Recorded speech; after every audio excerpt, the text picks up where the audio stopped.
ভারতের গুজরাট রাজ্যে আসন্ন নির্বাচন ঘিরে বড়সড় বিতর্কের ঝড় উঠেছে। কংগ্রেসের দাবি ভোটার তালিকায় অন্তত ৬২ লাখ ভুয়া নাম যুক্ত হয়েছে। শুধু তাই নয়, তারা সরাসরি অভিযোগ তুলেছে ক্ষমতাসীন বিজেপির বিরুদ্ধে।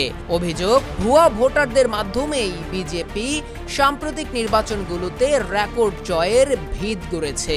এই অভিযোগ প্রকাশ্যে আসতেই ভারতের রাজনীতি এখন উত্তাল প্রায়। রাজ্য কংগ্রেস সভাপতি অমিত সাভরা সংবাদ মাধ্যমে জানান, এটি শুধু ভোট চুরি নয়, বরং গণতন্ত্রকে ধ্বংসের পথে ঠেলে দেওয়ার এক চক্রান্ত। তিনি দাবি করেন, বিজেপি বছরের পর বছর ধরে ভুয়া ভোটারদের তালিকাভুক্ত করে রেখেছে এবং তাদের মাধ্যমেই ক্ষমতায় নিজেদের শক্ত অবস্থান তৈরি করেছে।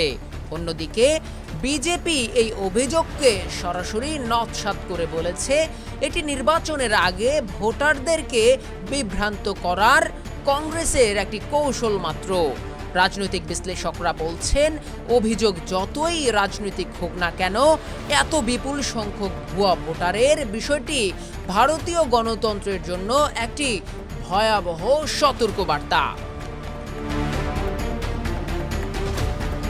ভোটার তালিকার এই অনিয়ম সামনে আসতেই নির্বাচন কমিশনও নড়ে চড়ে বসেছে। কমিশনের দাবি, রাজ্যে অন্তত ১ কোটি ভুয়া ভোটারের সন্ধান মিলেছে।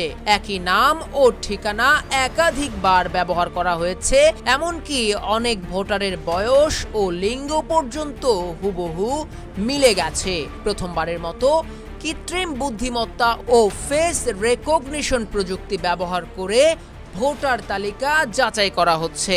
নির্বাচন কমিশন জানাচ্ছে, সন্দেহজনক ভোটারদের খুঁজে বের করতে ইতিমধ্যেই বুথ লেভেল অফিসারদের মাঠে নামানো হয়েছে। বাড়ি বাড়ি গিয়ে যাচাই করা হচ্ছে ভোটারদের বৈধতা। যেসব নাম ভুয়া প্রমাণিত হবে সেগুলো দ্রুত তালিকা থেকে বাদ দেওয়ার নির্দেশ দেয়া হয়েছে। এমন পরিস্থিতিতে সবার নজর এখন আদালতের দিকে, নির্বাচন কমিশন এবং জনমতের দিকে।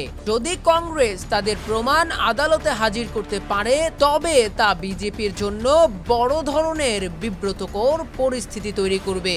আর যদি প্রমাণ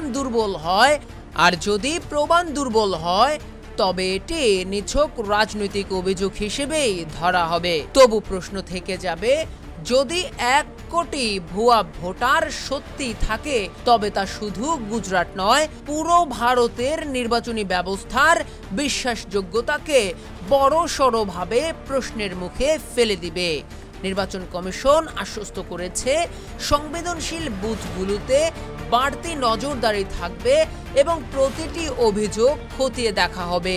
কিন্তু শেষ পর্যন্ত ভোটের দিনই প্রমাণ হবে গণতন্ত্র কতটা সুরক্ষিত আর রাজনৈতিক দলগুলো কতটা সৎ। Uttara news desk report.